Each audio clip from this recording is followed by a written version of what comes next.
Hello dear students, welcome back to our YouTube channel. जो हमने history की series start की थी, पिछली वीडियो के अंदर हमने क्या डिस्कस किया था कि पॉलिटिकल और एडमिनिस्ट्रेटिव काजेस क्या रहे 1857 के रिवॉल्ट के। और आज का जो हमारा टॉपिक है वो है कि इकोनॉमिक काजेस क्या रहे इस रिवॉल्ट के। तो आइए इसको डिस्कस करते हैं one by one. Exploitation of Indian resources. अब ब्रिटिशर्स जो हैं वो इंडियन की रिसोर्सेज को बहुत ज्यादा तरीके से जो है वो क्या कर रहे थे, एक्सप्लॉइट कर रहे थे। The economic condition of Indians worsened under British rule. अब जो इकोनॉमिक कंडीशन है लोगों की, इंडियंस की, वो बरतानवी दौरे हुकूमत के अंदर बहुत गंदी होती जा रही थी, खराब होती जा रही थी economic condition. Britisher drained Indians' wealth, pushing the population into poverty and misery. Britishers ने क्या किया कि इंडिया की जितनी भी वेल्थ थी उसे ड्रेन कर दिया, ठीक, और पॉपुलेशन को पुश किया, यानी इंडियंस को पुश किया गरीब गुर्बत की तरफ। India's prosperity declined and the country became a pauper state। यानी कि इंडिया की जो खुशहाली है, जो एक पहले सोने की चिड़िया कहा जाता था इंडिया को, अब उसकी वो खुशहाली जो है वो डिक्लाइन हो गई, खत्म हो गई, और कंट्री जो है वो गरीबी की तरफ चली गई। Indian industries were deliberately destroyed to promote British industries. अब जो इंडिया की इंडस्ट्रीज थी उन्हें जानबूझकर जो है वो डिस्ट्रॉय किया गया, या ताकि ब्रिटिश इंडस्ट्रीज को जो है वो प्रमोट किया जाए। यानी जिस तरीके से इंडिया से जो एक्सपोर्ट बंद कर दिया गया और ब्रिटिशर्स से यहाँ पर जो है वो इंपोर्ट किया जाने लगा सामान। This led to widespread unemployment and economic suffering. इसकी वजह से बहुत ज्यादा, जब इंडिया की इंडस्ट्रीज को अटैक किया जाने लगा, उन्हें डिस्ट्रॉय किया जाने लगा, ब्रिटिश के इंडस्ट्रीज को प्रमोट किया जाने लगा, तो इसकी वजह से क्या होता है, बहुत ज्यादा अनएम्प्लॉयमेंट हमें देखने को मिलती है, और लोग, यहाँ के लोग जो है वो इकोनॉमिकली बहुत ज्यादा सफर करते हैं। नेक्स्ट पॉइंट हमारे पास आता है resumption of tax free land. यानी जो टैक्स फ्री लैंड पहले लोगों को दी थी, उन्हें वापस से उनसे जो है वो टैक्स लिया जाएगा। Many religious institutions and individual owned rent-free lands as endowments for centuries। अब बहुत सारे ऐसे रिलीजियस इंस्टीट्यूशंस थे या लोग थे जिनके पास रेंट फ्री लैंड्स थी, काफी सदियों से उनके पास ये लैंड्स थी, उन्हें अतिया के तौर पर दी गई थी, यानी कि गिफ्ट के तौर पर दी गई थी। लेकिन लॉर्ड विलियम बेंटिक और लॉर्ड डलहाउस के दौरान हुकूमत क्या होता है, इन लोगों को ये कहा जाता है कि वो अपनी ओनरशिप को प्रूव करें, यानी कि by which authority by which authority वो इस स्पेसिफिक एरिया को या लैंड को जो है वो होल्ड करते हैं, तो उस चीज को वो प्रूव करें, ठीक, लीगल पेपर्स के साथ। These documents were often very old or lost। अब क्या होता है कि ये जो डॉक्यूमेंट्स थे, ठीक, अब लोगों के पास जो ये डॉक्यूमेंट्स थे, या तो वो बहुत ज्यादा पुराने थे या तो वो खो गए थे, ठीक। अब जो प्रूव नहीं कर पाए अपनी ओनरशिप, उनसे क्या होता है, उन्हें कहा गया कि वो वापस से इस लैंड का जो है वो रेंट पे करेंगे, और जो रेंट पे नहीं कर पाए उनकी लैंड्स को कन्फिस्केट कर दिया गया, यानी कि छीन लिया गया उनसे। Many prosperous landlords were reduced to poverty. और जो बड़े बड़े जमींदार लैंडलॉर्ड्स थे पहले, जो बहुत ज्यादा अमीर हुआ करते थे, अब वो गुर्बत की तरफ चल दिए, क्योंकि जो उनके पास रेंट फ्री लैंड्स थी, ठीक, वो उनसे छीन ली गई, या तो उन्हें रेंट पे करने के लिए कहा गया। These disgruntled groups joined the revolt to settle their old scores। अब ये जो नाराज ग्रुप था, यानी कि जिसके जैसे बड़े बड़े लैंडलॉर्ड्स वगैरह हो गए, अब इन्होंने क्या किया, रिवॉल्ट्स को ज्वाइन किया, ताकि उनका जो पुराने वाली उनका स्टेटस है, उनके हक हैं, वो उन्हें वापस मिल सके। And the next point is destruction of landed aristocracy, Inam Commission 1852। अब एक मोस्ट इंपॉर्टेंट एस्पेक्ट इसका रहता है लैंडेड एरिस्टोक्रेसी। लैंडेड एरिस्टोक्रेसी यानी लैंडलॉर्ड्स ही हुए, बड़े बड़े जमींदार हुए, ठीक है। उस क्लास को जो है वो डिस्ट्रक्ट किया जाता है किस तरीके से, इनाम commission of 1852 reviewed land grants in Bombay presidency. ठीक, अब जो रेंट फ्री लैंड्स थी उसको रिव्यू करने के लिए, उस चीज को देखने के लिए उन्होंने, ब्रिटिशर्स ने एक कमीशन बिठाया जिसे हम बोलते हैं इनाम कमीशन 1852, ठीक है। और उसने बॉम्बे प्रेसिडेंसी के अंदर लैंड्स को जो है वो क्या किया, रिव्यू किया। और बहुत सारी ऐसी जमीनें थी जिन्हें जो है उन्होंने इनवैलिड डिक्लेयर किया और कहा कि ये इनवैलिड है, और उन्हें छीन लिया और उनको ब्रिटिश एम्पायर के अंदर एनेक्स कर लिया। ठीक, over 20,000 estates were confiscated, depriving local aristocracy of their land and power. अब 20,000 से ज्यादा एस्टेट्स, जगह, प्लेसेस जो है वो एरिया कन्फिस्केट कर दिया गया, ठीक है, जमीनें कन्फिस्केट कर दी गई। और जो लोकल वहां के एरिस्टोक्रेसी थी उन्हें वो अपनी लैंड से भी गए, उनकी जमीन भी छीन ली गई और उनकी पावर भी छीन ली गई। तो अब ये लोग जो है ब्रिटिशर्स से गुस्सा हो गए और उन्होंने रिबेलियन को ज्वाइन कर दिया। This created bitterness among the traditional landed class who had been loyal to the British before. अब ये चीज जो है लोगों के अंदर गुस्सा, गजब जो है वो फैला देती है, क्योंकि ये जो लैंडेड क्लास है ये पहले ब्रिटिशर्स को बहुत लॉयल रही है। डिस्पाइट उनके लॉयल रहने के बावजूद भी जो है ब्रिटिशर्स ने क्या किया, उनकी लैंड को वापस से कन्फिस्केट कर दिया। अब जब इन एरिस्टोक्रेट्स के पास अपॉर्चुनिटी आई, उन्हें जब अपॉर्चुनिटी दिखी कि रेबिलियन जो है वोट होने जा रही है, तो उन्हें लगा कि वो वापस से अपने खोए हुए हकूक को वापस ले सके, तो इसीलिए उन्होंने रिवॉल्ट को जो है ज्वाइन कर लिया।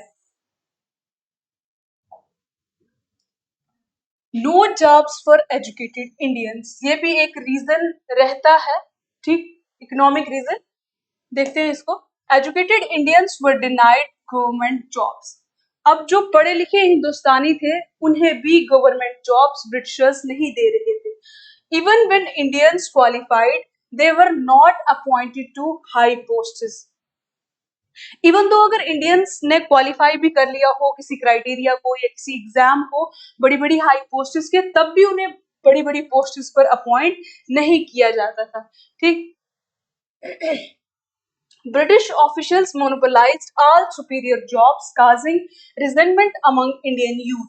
अब जो सुपीरियर जॉब्स थी, बड़ी बड़ी रैंक्स की जॉब्स थी, वहां पर सारे लोग ऑफिसर कौन से थे, ब्रिटिशर्स थे, ठीक। तो इस सब चीजों को देखने के बावजूद जो है, बात जो है इंडियन यूथ जो है, इंडिया का जो जवान तबका है, उनके अंदर बहुत ज्यादा गुस्सा आ जाता है और वो बहुत ज्यादा मायूस, नाराज हो जाते हैं और वो वापस से अपना हक लेने की बात करते हैं। तो वो भी जो है वो रेबिलियन को ज्वाइन कर देते हैं। अब आता है many Indians were jobless and rejected from services. Same cause है जैसे जो हमने पीछे डिस्कस किया। Large scale unemployment occurred due to the British reforms. अब ब्रिटिशर्स ने बहुत ज्यादा रिफॉर्म्स लाए, जैसे एजुकेशन के अंदर रिफॉर्म्स लाए उन्होंने, उन्होंने जुडिशियल सिस्टम के अंदर लाए, पुलिस सिस्टम के अंदर लाए, एडमिनिस्ट्रेटिव सिस्टम के अंदर लाए, इकोनॉमिक रिफॉर्म्स उन्होंने लाए। तो उसकी वजह से क्या होता है, बहुत बड़े पैमाने पर अनएम्प्लॉयमेंट इंडियंस को देखनी पड़ती है, ठीक। बड़े बड़े इंडियन सोल्जर्स जो थे, नोबल्स थे, वर्कर्स जो थे, उनको उनकी सर्विसेज से निकाल दिया जाता है, ठीक। This mass joblessness and rejection turned into anti British anger and many of them joined the revolt.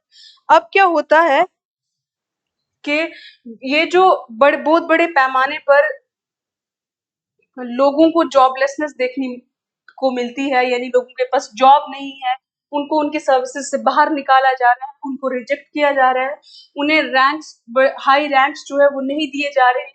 तो इन सब को देखने के बाद लोग जो है वो एंटी ब्रिटिश हो जाते हैं, ठीक, ब्रिटिशर्स के खिलाफ हो जाते हैं और वो रिवॉल्ट को ज्वाइन कर देते हैं। देन आता है फ्रीक्वेंट फेमाइन्स। बार बार हमें इंडिया के अंदर शॉर्टेज ऑफ फूड देखने को मिल रही थी, लोगों के पास खाने के लिए खाना नहीं था यहाँ पर इंडियंस के पास। और ब्रिटिशर्स जो हैं वो क्या कर रहे थे, बहुत लग्जूरियस लाइफ जी रहे थे। ठीक, frequent famines under British rule exposed people to extreme poverty and suffering। बार बार जो फेमाइन्स हो रहे थे ब्रिटिश रूल के अंदर, उसने ये एक्सपोज किया लोगों के सामने कि वो कितनी गुर्बत में है, कितनी गरीबी के अंदर है वो, और उनकी सफरिंग्स को एक्सपोज किया। ठीक, Indians realise their plight would never improve under British administration.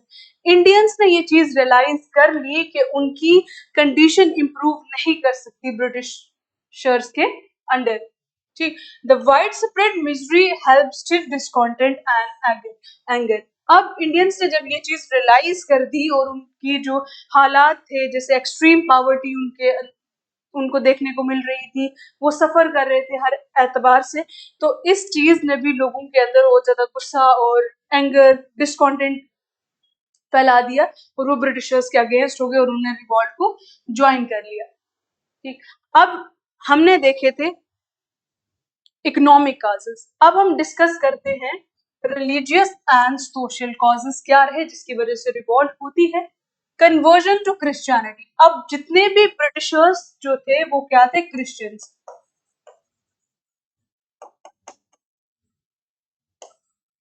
ठीक, missionaries try to convert Hindus and Muslim to Christianity. अब जो ब्रिटिशर्स जो थे उन्होंने मिशनरीज भेजे, किस लिए भेजे, ताकि जितने भी इंडिया के अंदर हिंदूज और मुस्लिम लोग हैं उन्हें क्रिश्चियनिटी के अंदर कन्वर्ट किया जाए। उन्होंने जो है they offered bribes, promotions and rewards to convert. उन्होंने ये कहा कि जो कन्वर्ट कर लेता है, क्रिश्चियनिटी के अंदर आ जाता है, हम उसे जो है प्रमोशन उसकी करेंगे, ठीक, उसे रिवार्ड्स देंगे, ठीक, और उसे रिश्वत का लालच भी दिया। Use disrespectful language for Lord Rama and Prophet Muhammad, peace be upon him। सबसे बड़ी गलती उन्होंने ये की कि उन्होंने बहुत गंदी लैंग्वेज, डिसरिस्पेक्टफुल लैंग्वेज किसके लिए यूज की, लॉर्ड रामा के लिए, जो हिंदुइज्म के अंदर मोस्ट इंपॉर्टेंट प्लेस रखते हैं, और prophet Muhammad peace be upon के लिए, जो इस्लाम के अंदर बहुत ज्यादा इंपॉर्टेंट प्लेस रखते हैं। तो अब हिंदूज और मुस्लिम दोनों के रिलीजियस सेंटिमेंट्स को ब्रिटिशर्स ने हर्ट कर लिया। ठीक, this created fear and anger in Indians. अब इन सब सिनेरियो जो क्रिएट हुआ, इसकी वजह से लोगों के अंदर डर और गुस्सा जो है वो देखने को इंडियंस के अंदर हमें मिला। ठीक, और वो ब्रिटिशर्स के अगेंस्ट हो गए। दूसरा काज हमारे पास रहता है hurried reforms. Back to back Britishers क्या कर रहे थे, रिफॉर्म्स को इंट्रोड्यूस कर रहे थे। जैसे कि ब्रिटिशर्स ने बैन कर दिया सती को और फीमेल इन्फेंटिसाइड को। सती हो गया, हिंदू ट्रेडिशन के अंदर पहले क्या चलता आ रहा था कि जैसे अगर किसी औरत के शोहर की वफात हो जाती है, डेथ हो जाती है, तो उस औरत को भी उसके साथ जलना पड़ता था जिंदा। ठीक, और फीमेल इन्फेंटिसाइड हो गया, यानी जब एक बच्ची जो है पैदा होती है उसे तभी मार दिया जाता था। ठीक, तो ब्रिटिशर्स ने इस चीज को बैन कर दिया। उसने विडो रिमैरिज को लीगलाइज कर दिया, यानी कि जो बेवा औरत है अब वो वापस से शादी कर सकती है, लेकिन ये उस टाइम पर हिंदू ट्रेडिशन के अगेंस्ट था बिल्कुल। Promoted western education. अब ब्रिटिशर्स ने जो है वो वेस्टर्न एजुकेशन को प्रमोट किया। ठीक, though reforms were good, they hurt Indian traditions. ये रिफॉर्म्स थे तो बहुत अच्छे, लेकिन इन रिफॉर्म्स ने इंडियन के ट्रेडिशंस को बहुत ज्यादा हर्ट किया, क्योंकि ये इंडियन ट्रेडिशन के बिल्कुल अगेंस्ट थे। नेक्स्ट हमारे पास आता है introduction of railways and telegraphs. ये भी एक काज रहता है। अगर आपको एग्जाम के अंदर सिर्फ डायरेक्ट ऐसे क्वेश्चन नहीं आ सकता है कि मतलब administrative, political, social, religious causes क्या रहे थे रिवॉल्ट के, ऐसे भी आ सकता है कोई पर्टिकुलर सब टॉपिक लेकर, जैसे कि introduction of railways and telegraphs revolt का कारण रहा, एक्सप्लेन वाई।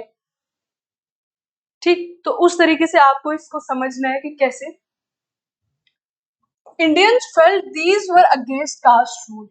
ठीक है, इंडियंस ने देखा कि ये कास्ट रूल के अगेंस्ट है और ये हमें जो है वो क्या कर रहे हैं, हमारी कास्ट ट्रेडिशंस को, वो सारी चीजों को तोड़ रहे हैं, अटैक कर रहे हैं और हमें क्रिश्चियनिटी के अंदर कन्वर्ट करना चाह रहे हैं। Western inventions were seen as threats to Indian customs. अब जितनी भी वेस्टर्न इन्वेंशंस थी उनको कैसे देखा गया कि ये इंडियन कस्टम्स को थ्रेट्स हैं।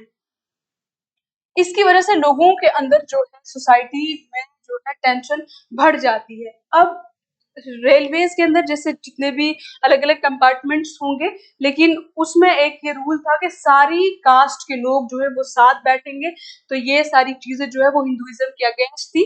ठीक, उनके अंदर क्या होता था, कास्ट सिस्टम ऐसे चलता था। ठीक, फोर वर्ना सिस्टम जिसे हम कहते हैं, सबसे ऊपर आगे ब्राह्मण्स, ठीक, दूसरे में आगे क्षत्रियास, जिन्हें हम वॉरियर क्लास भी कहते हैं, यानी इसके अंदर राजपूत आ जाते हैं या किंग्स आ जाते हैं। ठीक, तीसरा हमारे पास आता है वैश्यास, जिसके अंदर मर्चेंट्स, ट्रेडर्स, आर्टिशंस वगैरह ये आ जाते हैं। और लास्ट होता है शूद्रास, यानी अनटचेबल्स जिन्हें कहा जाता है, और इनको बहुत गंदे तरीके से ट्रीट किया जाता था। ठीक, तो अब जब रेलवेज को इंट्रोड्यूस किया गया तो ये सारे लोग एक साथ बैठेंगे, है ना। तो इसकी वजह से इंडियंस के अंदर ये खदशा पैदा हो गया कि ये हमारी कास्ट रूल को तोड़ने के लिए इन्होंने रेलवेज को इंट्रोड्यूस किया था। और टेलीग्राफ्स का भी यही रीजन रहा, उनको ये लगा कि ये एक दूसरे से इतनी जल्दी जो है वो क्या कर रहे हैं, एक दूसरे से कांटेक्ट कर रहे हैं, तो दैट मीन्स इसमें भी कुछ ना कुछ जो है वो साजिश छुपी हुई है। फिर आता है रिजेंटमेंट ऑफ ब्राह्मण्स एंड मुल्लास, यानी कि जो रिलीजियस पर्सनालिटीज थी,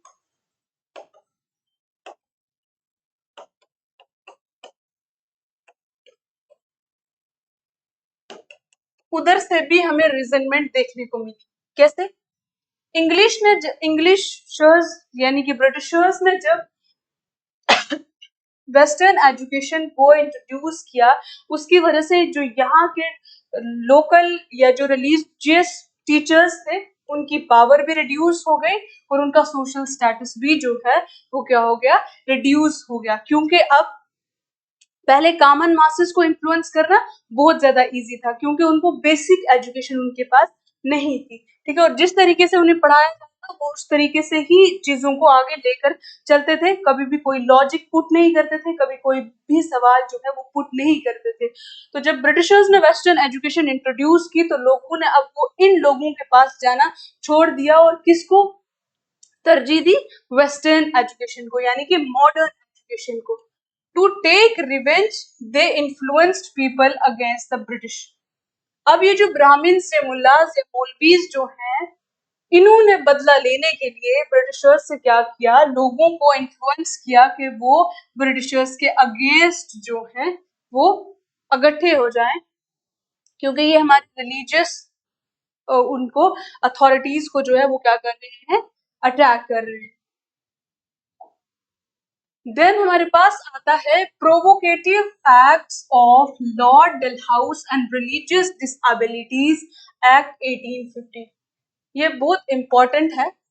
ठीक, अब लॉर्ड डलहाउस बहुत सारे ऐसे एक्ट पास कर रहा था जिसकी वजह से यहाँ के लोग जो हैं उनमें गुस्सा गजब जो है वो हमें देखने बड़े पैमाने पर देखने को मिला। और फिर बाद में उन्होंने रिलीजियस डिसेबिलिटी एक्ट 1850 पास कर दिया। तो जिस जो पहले से आग चलती आ रही थी उसमें एक और शोला हमें देखने को मिला। Dalhousie denied right of adopted heirs hurt Indian kings. अब लॉर्ड डलहाउस ने क्या कहा कि जो अडॉप्टेड हायर्स हैं वो क्या नहीं कर सकते, वो अपनी फादर की प्रॉपर्टी को इनहेरिट नहीं कर सकते हैं, ना उनका टाइटल ले सकते हैं, ना उनकी प्रॉपर्टी ले सकते हैं। तो इसकी वजह से बहुत ज्यादा इंडियन किंग्स जो हैं वो हर्ट हो गई, क्योंकि बहुत ज्यादा ऐसे यहाँ के राजा थे जिनका अपना नेचुरल कोई हायर नहीं था, तो उन्होंने अपने बेटे को अडॉप्ट किया था। जिस तरीके से हम देखते हैं कि पेशवा बाजीराव सेकंड ने नाना साहेब को अडॉप्ट किया था, गंगाधर राव ने दामोदर राव को अडॉप्ट किया था, जो झांसी के रूलर थे। ठीक, even those who changed religion were allowed to inherit property. अच्छा, अब ब्रिटिशर्स ने एक और चीज इसमें ऐड कर दी, एक और न्यू ट्विस्ट ला दिया कि जो रिलीजन चेंज करता है अपना, यानी जो क्रिश्चियनिटी के अंदर आता है, ठीक, अपना रिलीजन छोड़ देता है और क्रिश्चियनिटी की तरफ आ जाता है, वो प्रॉपर्टी इनहेरिट कर सकता है अपने अडॉप्टेड सन, अपने फादर की। ठीक, फिर क्या होता है, रिलीजियस डिसेबिलिटी एक्ट 1850 के अंदर वो एक और चीज पास कर देते हैं, जिसके according converts to Christianity could still claim ancestral property. यानी कि जिन्होंने क्रिश्चियनिटी के अंदर कन्वर्ट कर लिया है, वो अपनी आबो अजदाद की जो प्रॉपर्टी है उसको इनहेरिट कर सकते हैं, क्लेम कर सकते हैं। ठीक, अब ये जो एक्ट था इसने हिंदू बिलीव्स को बहुत ज्यादा हर्ट किया, क्योंकि ये उनके अगेंस्ट था, और इसकी वजह से लोगों के अंदर जो है वो बहुत ज्यादा गुस्सा हमें देखने को मिला, और लोग जो है वो ब्रिटिशर्स के अगेंस्ट हो गए और उन्होंने रेबिलियन को ज्वाइन कर लिया। अब लास्ट पॉइंट हमारे पास आता है कंटेम्प्ट टुवर्ड्स इंडियंस। इंडियंस को बड़ी हकारत की नजर से देखा जाने लगा, बड़ी नफरत से देखा जाने लगा। ठीक, आइए इसको देखते हैं डिटेल में। The British treated Indians with hatred and disrespect. अब ब्रिटिशर्स ने क्या किया, इंडियंस को नफरत के साथ, बेइज्जती के साथ ट्रीट करना शुरू कर दिया। European officers and soldiers often attacks Indians. वो जब इंडियंस को हकारत की नजर से देखते थे, नफरत की नजर से देखते थे, ठीक, खुद को सुपीरियर कहते थे, इंडियंस को इंफीरियर कहते थे। तो अब इस चीज की वजह से उन्होंने क्या किया, कभी कभी यूरोपियन ऑफिसर्स और सोल्जर्स जो हैं वो इंडियंस के ऊपर अटैक भी कर देते थे। इवन सीरियस क्राइम्स के अंदर ब्रिटिश ऑफिसर्स को पनिश नहीं किया जाता था प्रॉपरली, और इंडियन कोर्ट्स भी जो है किसे फेवर करते थे, यूरोपियंस को, जिसकी वजह से इंडियंस जो है वो बहुत ज्यादा एंग्री हो गए। ठीक, क्योंकि इंडियन कोर्ट्स तो फेवर करेगा ही ऑब्वियसली यूरोपियंस को, क्योंकि यहाँ पर रूल कौन कर रहा था, ब्रिटिशर्स। तो वो बायस डिसीजंस तो देंगे ही। ठीक, तो ये कुछ कारण रहते हैं, सोशल रिलीजियस कारण रहते हैं 1857 के रिवॉल्ट के। उम्मीद है आपको इतना समझ आया होगा, और हम नेक्स्ट टॉपिक के अंदर जो है वो दूसरा इसका सब टॉपिक डिस्कस करेंगे।